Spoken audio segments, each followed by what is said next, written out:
네, 여러분 안녕하십니까. 지금 저는 충남 서산 앞바다 어느 허름한 펜션에 와 있습니다. 지금 이렇게 창밖으로 보니까 설밭도 보이고 바닷물도 보이고 그렇습니다. 이번 주말은 그냥 아무것도 안 하고 푹 좀 쉬고 싶을 뭐 그런 생각도 있었습니다만 목이 계속 아파서요. 병원에도 다녀오고 그랬습니다. 그런데 어제 있었던 일 여러분과 함께 얘기를 나누지 않으면 안 될 것 같아서 이렇게 다시 카메라를 켰습니다. 어제 참 여러분 이 뜻밖의 기가 막힌 광경을 보셨을 겁니다. 이준석 국민의힘 대표가 서울공항일을 나갔습니다. 글쎄 가서 맨 앞에 서가지고 돌아온 윤석열 대통령하고 악수를 나누더라고요. 근데 이 두 사람의 대화를 보면 참 기가 막힙니다. 윤석열 대통령이 악수를 하면서 첫인사를 이렇게 합니다. 이 대표도 나오셨네. 이 대표도 나오셨네.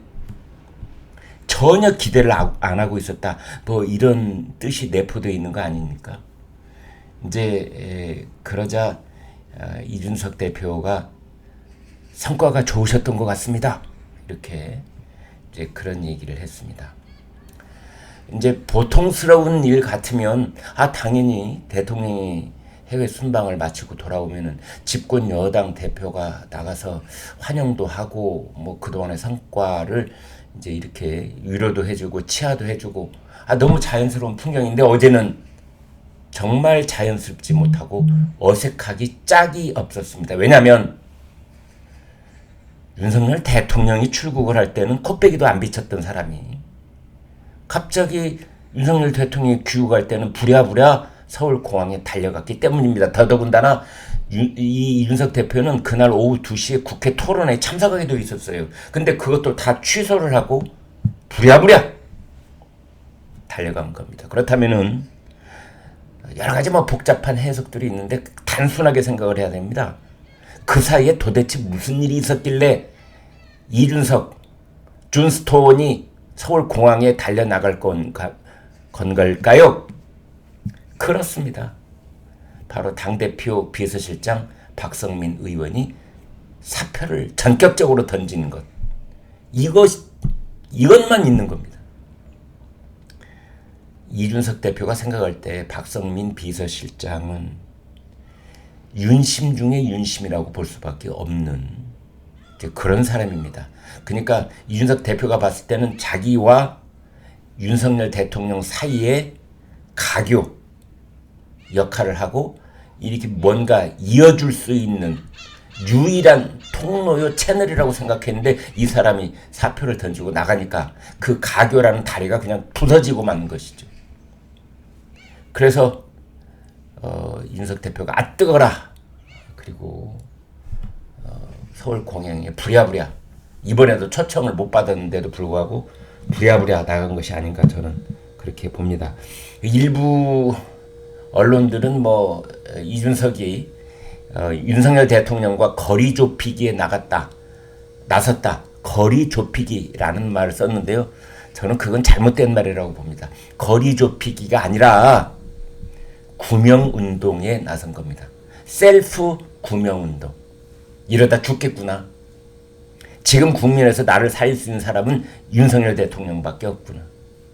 그래서 초청장이 있든 없든 권성동 원내대표가 했던 것처럼 초청장이 있든 없든 내 원래 행사도 다 취소하고 나간다. 이제 이렇게 볼 수 있는 건데요. 이준석 대표도 본인 스스로 고백을 했습니다. 박성민 비서실장이 사표를 냈다는 소식을 듣고 0.5초 사이에 만감이 교차했다. 아마 머릿속이 매우 혼란스러웠을 겁니다.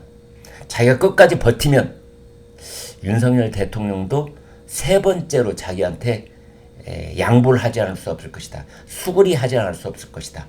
이런 생각을 갖고 있었던 모양인데 윤석열 대통령이 스페인에 가 있는 동안에 그 윤석열 대통령의 복심인 박성민 의원이 울산 지역구 출신이죠.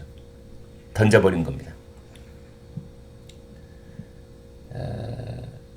윤석열 대통령 입장에서 보면은 이준석은 삐지기 대장, 말썽꾸러기, 툭 하면은 어디론가 사라져버리는 그 정말 어쩔 수 없는 막내 동생 중에서도 가장 버르장머리 없는 막내 동생.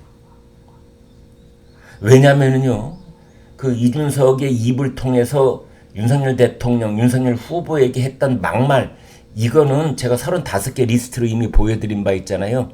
곧 저거 정리될 것이다 라느니, 뭐 당선되면 지구를 떠나겠다는 뭐 이런 말 한 거는 말할 것도 없으려니와 작년 11월에요. 작년 11월. 1년도 채 되지 않았습니다.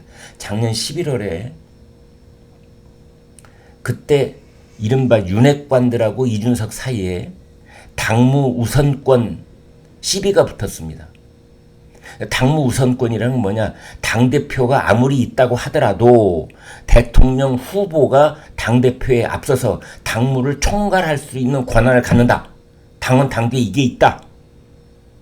이제 이렇게 나서자 이준석이 왕창 삐져가지고 왜 잠행 남도 해안을 잠행하다가 뭐 부산에 들고 뭐 울산까지 올라가 이제 윤석열 대통령이 울산에 내려가서 그때 이준석 달래서 다시 올라왔지 않습니까? 그런데 채 한 달도 지나지 않아서 이번에는 뭐가 있었느냐? 최고위원 회의를 열었는데 조수진 의원이 그런 겁니다. 나는 후보의 말만 듣는다. 그래갖고 그때 또 이준석하고 쨍그랑하고 붙었죠. 지금은 배현진하고 맨날 붙어있죠. 지금 붙는 건 그 당시 조수진하고 붙었을 때 그 부딪힘에 비하면 이건 부딪힌 것도 아닙니다. 그래가지고 제2차로 이준석이 탈출을 합니다. 이번에도 뭐 어디론가 그냥 떠나버렸죠. 내 임무는 여기, 소임은 뭐 여기까지인가 뭐 그런 말 남기고 이상한 말 여기까지인가 봅니다. 한밤중에 그런 말 남기고 어디론가 또 사라졌잖아요. 그래 또 이걸 어떻게 하나, 선거는 코앞으로 다가오고 있는데. 그랬다가 이제 의원총회장에 윤석열 후보가 이렇게 나타나가지고 이제 이준석 한번 끌어안아 주고 그렇게 해서 이제 또 급한 불을 끄고 넘어간 적이 있죠. 그때 윤석열 대통령이 정말 이준석이 고마워서 끌어안아 줬을까요? 저는 그렇게 보지 않습니다. 아마 속마음으로는 이 썩을 놈의 자식도 한 번만 더 그러면 정말 끝장이야. 그랬을 가능성이 있다고 저는 생각을 합니다. 이제 그런 상황 속에서 이번에 이준석의 성상납 의혹이 불거진 겁니다. 용서할 수 없는 세 번째 스캔들이 벌어진 겁니다. 그런데 상황은 윤석열 대통령도 썩 마음이 편안한 건 아닙니다. 첫 번째, 윤석열 대통령의 지지율이 좋지 않습니다. 저는 뭐 지지율에 큰 신경을 쓸 필요가 없다, 이런 생각을 갖고 있습니다만, 그래도 뭐 당 내부에서는 아무래도 대통령 지지율이 좀 완만하지만 치고 올라가는 쪽이 좋다, 이런 생각 갖고 있겠지요. 그러나 지금은 이제 그런 사정이 좋지 못해서 혹시 데드크로스 지나는 거 아니냐, 뭐 이런 걱정도 있습니다.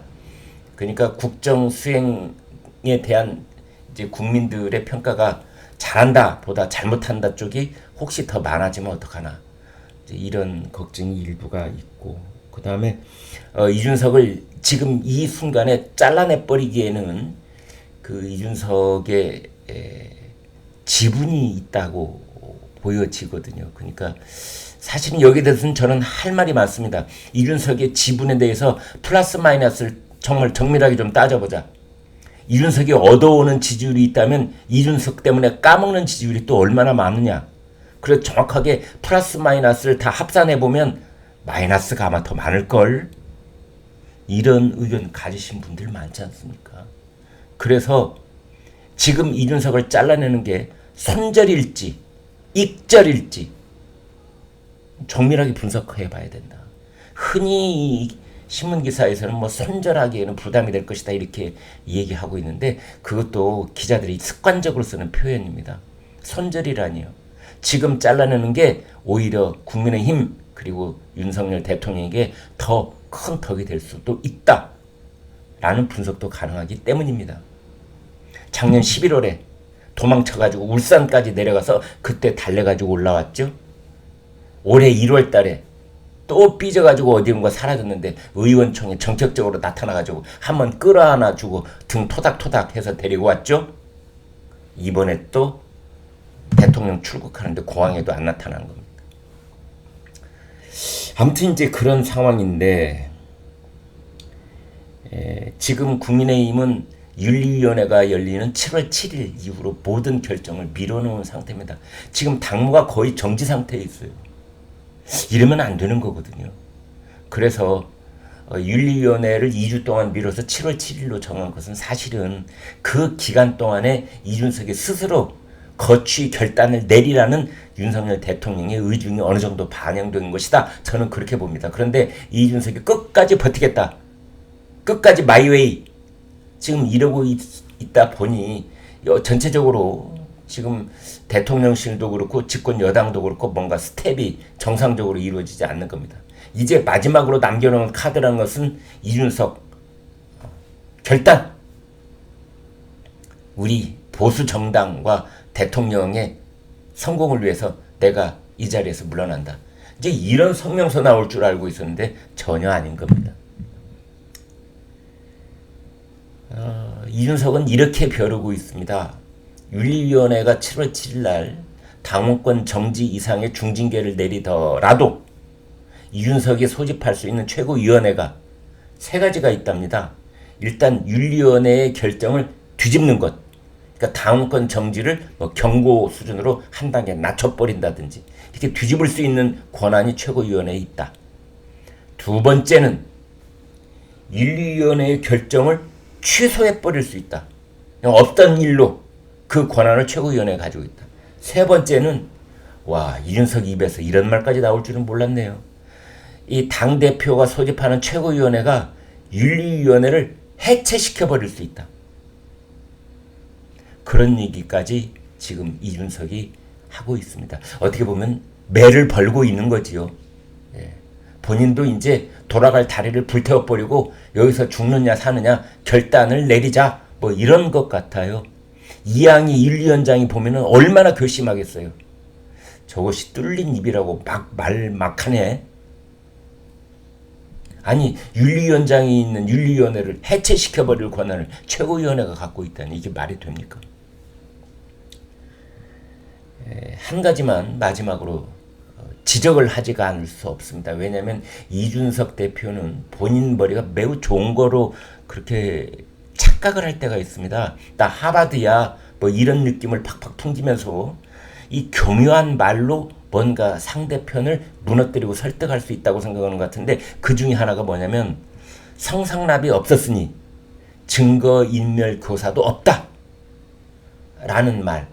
얼핏 들으면 그럴 것 같는데 A가 없으니 B도 없다. 이게요 어떻게 보면 수학적으로 단순 논리, 그러니까 연역법에 의한 겁니다. 연역법 아니 귀납법에 의한 겁니다.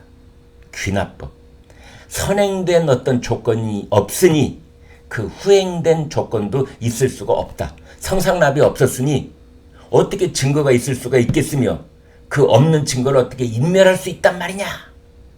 따라서 정무실장이 써준 김철근이가 써준 각서도 써준 건 맞은 것 같기는 한데 그거 존재가 이미 의미가 없어져 버린다 라는 식의 논리를 이준석은 딱 얘기를 하고 내가 말 잘하는 것 같아 그러고 있는지 몰라도 여기는 커다란 허점이 있습니다. 이준석이 말한 것이 귀납이라면 그거는 연역에 의해서 바로 뒤집어지는 겁니다. 왜? 스모킹건.